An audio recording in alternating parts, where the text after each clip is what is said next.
Ito nga pala yung tinatawag na sukang pinakurat. Wala nang intro to guys. Gagawa tayo ng pinakamasarap na sukang pinakurat. Sobrang basic lang gumawa nito guys. Pwede kang magnegosyo nito.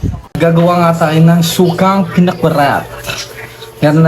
Meron tayong sili, sibuyas, bawang, more sili, at meron tayong luya. Ayan ang mga gagamitin nating sangkap. At meron din tayong paminta, asukal. Ayan, imekos-mekos na natin yan guys. Let's go! At ito na nga, nilagay na natin ang mga sili dito sa loob ng blender natin. At sinunod na natin ang bawang at luya.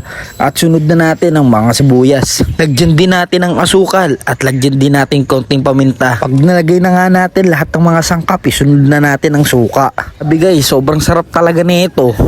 Alright, pagkatapos nga yan, takpan na natin at i-blender na natin.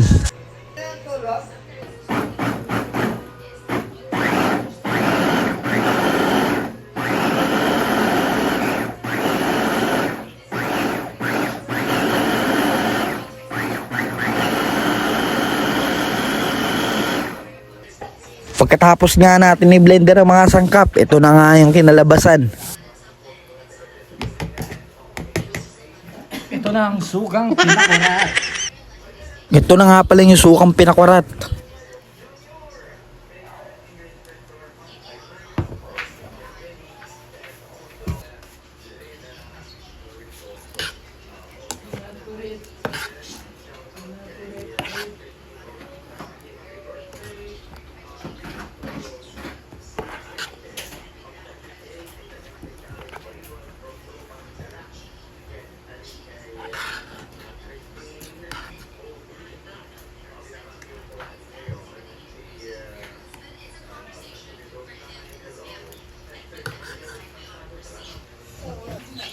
Yung pinakurat natin.